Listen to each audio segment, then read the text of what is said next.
உங்களோட முடிக்கு ஏற்ற ஒரு சிறந்த ஷாம்புவை எப்படி தேர்ந்தெடுக்கிறது அப்படிங்கிறத பற்றி தான் இந்த வீடியோவில் நம்ம பார்க்க போகிறோம்.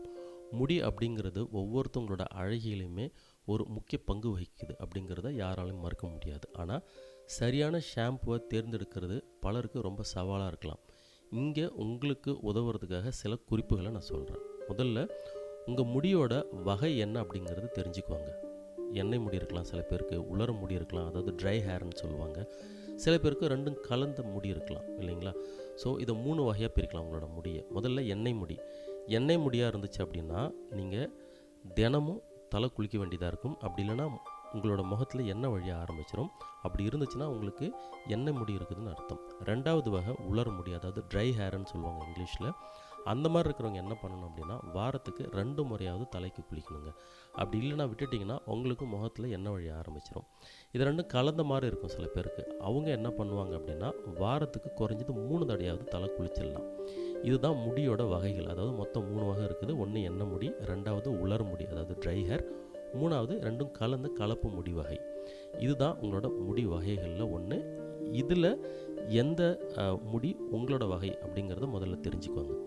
ரெண்டாவது ஷாம்பு பற்றி தெரிஞ்சுக்கோங்க. ஷாம்பில் இருக்கிற பொருட்கள் என்னென்ன அப்படிங்கிறத தெரிஞ்சுக்கோங்க. முக்கியமாக ஷாம்புகளில் கெமிக்கல்ஸ் கலந்துருக்கும் இல்லைங்களா, அதில் சல்ஃபேட்டோட அளவு என்னென்னு பார்த்துக்கோங்க. இந்த சல்ஃபேட் என்ன பண்ணும் அப்படின்னா உங்களோட முடியை ரொம்ப வறட்சி அடைய செஞ்சிடும். அப்போது ஏற்கனவே உங்களுக்கு ட்ரை ஹேர் இருந்து நீங்கள் சல்ஃபேட் அதிகமாக உள்ள ஷாம்பு சூஸ் பண்ணிங்க அப்படின்னா உங்களோட முடி இன்னும் ட்ரை ஆகிடும், முடி உடைய ஆரம்பிச்சிடும். ரெண்டாவது பேரபன். இதுவும் எல்லா ஷாம்புலையுமே கலந்துருக்கும். இதோட அளவு தான் மாறி இருக்கும். இது நம்மளோட உடம்புல பல பிரச்சனைகளை ஏற்படுத்தும். இது ஒரு தனி டாபிக். மூணாவது பார்த்திங்கன்னா இயற்கை பொருட்கள் கலந்த ஷாம்பு.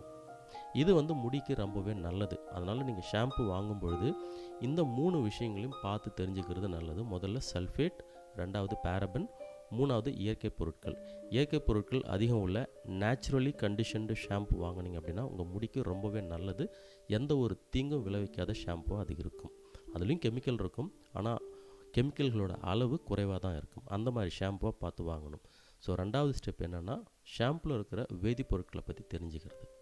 மூணாவது உங்கள் முடி பிரச்சனைக்கு ஏற்ற ஷாம்பை எப்படி தேர்ந்தெடுக்கிறது அப்படிங்கிறது தான் ஃபைனல் ஸ்டேஜ், மூணாவது ஸ்டேஜ். உங்கள் முடிக்கு, அதாவது உங்கள் முடியில் பொடுகு பிரச்சனை இருந்துச்சு அப்படின்னா ஆன்டி டேண்ட்ரஃப் ஷாம்புன்னு இருக்கக்கூடிய அந்த பர்டிகுலர் ஷாம்புவை பார்த்து வாங்குங்க.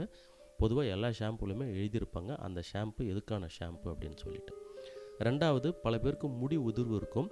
அதுக்காக போய்ட்டு ஷாம்பு வாங்கணும்னு போவீங்க கடைக்கு, இல்லை ஆன்லைனில் பர்ச்சேஸ் பண்ணுறதா இருந்தாலும் சரி.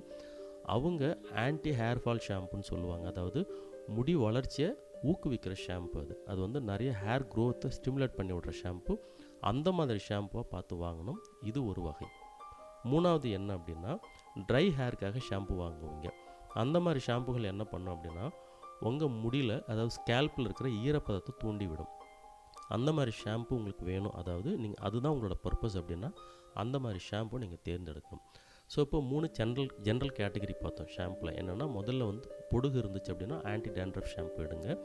முடி உதிர்வு இருக்குது அப்படின்னா முடி வளர்ச்சியை தூண்டக்கூடிய ஊக்குவிக்கக்கூடிய ஷாம்பு எடுங்க. முடி வறட்சி இருக்குது, அதாவது ட்ரை ஹேர் இருக்குது அப்படின்னா உங்களோட ஸ்கேல்பில் ஈரப்பதத்தை தூண்டக்கூடிய ஷாம்புவை பார்த்து எடுங்க. சரிங்களா. அடுத்தது நிறைய பேருக்கு ஷாம்பு எப்படி பயன்படுத்தணும் அப்படிங்கிறதுல சில கேள்விகள் இருக்கலாம். முதல்ல என்ன பண்ணணும் அப்படின்னா உங்களோட முடியை நனைச்சணும், அதாவது ஈரப்பதமாக்கிட்டு அதுக்கப்புறம் தான் ஷாம்பு பயன்படுத்தணும். சிலர் என்ன பண்ணுவாங்க, முதல்ல ஷாம்பு கையில் எடுத்துக்கிட்டு தலையில் போட்டுட்டு அதுக்கப்புறம் தண்ணி ஊற்றிப்பாங்க. அது தப்புங்க. உங்களோட முடியில் டைரெக்டாக கெமிக்கலை அப்ளை பண்ணக்கூடாது. ஷாம்புன்றது கெமிக்கல் பேஸ்டு தானே, அதனால். ரெண்டாவது என்னென்னா எப்போவுமே குறைஞ்ச அளவிலான ஷாம்பு எடுத்து உங்கள் தலைக்கு பயன்படுத்துங்க. அதிகப்படியான, அதாவது அதிக குவான்டிட்டியில் ஷாம்பு எடுத்து தலைக்கு பயன்படுத்தாதீங்க. ஏன்னா நீங்களே உங்களோட முடிக்கு கெமிக்கலை அதிகப்படுத்தி கொடுக்குறீங்கன்னு அர்த்தம். மூணாவது, உங்களோட முடியை நல்லா அலசுங்க. அதாவது நுரை எதுவும் இல்லாத அளவுக்கு கம்ப்ளீட்டாக அலசுங்க. அலசுனதுக்கு அப்புறம் உங்களுக்கு கண்டிஷ்னரை பற்றி தெரியும்னு நினைக்கிறேன். ஷாம்பு போட்டு முடித்து உங்களோட தலையை ரொம்ப க்ளீனாக நீங்கள் வாஷ் பண்ணினதுக்கு அப்புறமா கண்டிஷ்னர் பயன்படுத்தலாம். இந்த கண்டிஷ்னர் என்ன பண்ணும் அப்படின்னா ஒரு ஷைனி லுக்கை உங்கள் ஹேருக்கு, அதாவது உங்களோட முடிக்கு கிரியேட் பண்ணி கொடுக்கும். எண்ணெய் தடவின மாதிரி இருக்கும். அதனால் கடைசியாக தான் கண்டிஷ்னரை அப்ளை பண்ணணும். இதுதான் சரியாக ஷாம்பை பயன்படுத்தி குளிக்கிற விதம். கூடுதலாக சில குறிப்புகள் என்னென்னா ஷாம்பு உங்கள் தலையில் மட்டும் அப்ளை பண்ணுற மாதிரி பார்த்துக்கோங்க. காரணம் என்னென்னா கண்ணிலலாம் ரொம்ப வழியக்கூடாது. கெமிக்கல்ஸ் இருக்கிறதுனால சல்ஃபேட் இருக்குது, பேரபன் இருக்குது, நான் முன்னாடியே சொன்னேன். அதனால் முடிஞ்ச வரைக்கும் உங்களோட தலைக்கு மட்டுமே அப்ளை பண்ணி வாஷ் பண்ணுற ஒரு விதத்தை பார்த்து அதுக்கேற்ற மாதிரி குளிங்க, தலையை வாஷ் பண்ணுங்கள். ரெண்டாவது என்னென்னா, அதிக ஷாம்பு எடுத்துக்காதீங்க. ரொம்ப குறைஞ்ச அளவுக்கான ஷாம்பு எடுத்துங்க. இது சொல்கிறதுக்கான காரணங்கள் எல்லாமே இன்றைக்கி பெரும்பாலும் கெமிக்கல் பேஸ்டு ஷாம்பு தான் நிறைய இருக்குது. அப்படிங்கிறதுனால குறைஞ்ச அளவு ஷாம்பு எடுத்து நீங்கள் பயன்படுத்துங்க. உங்களோட முடிக்கு எந்த அளவுக்கு தேவையோ அந்த அளவுக்கு மட்டும் பயன்படுத்திங்க. நிறைய நுரை வரணும் அப்படிங்கிறதுக்காக நிறைய ஷாம்பு எடுத்தாதீங்க. அப்படி பயன்படுத்துனீங்க அப்படின்னா உங்களோட முடியோட தன்மையை அதை மாற்றி விட்டுரும். இன்னொரு விஷயம் என்ன அப்படின்னா, முடிஞ்ச வரைக்கும் நீங்கள் தலை குளிக்கிற நாளில் மட்டும் கொஞ்சம் வெதுவெதுப்பான தண்ணியில் குளிங்க. இது உங்கள் முடிக்கு ரொம்ப நல்லது. அடுத்தது, அடிக்கடி அதாவது தினமும் உங்களோட முடியை சீவுங்க, தலை வாருங்க.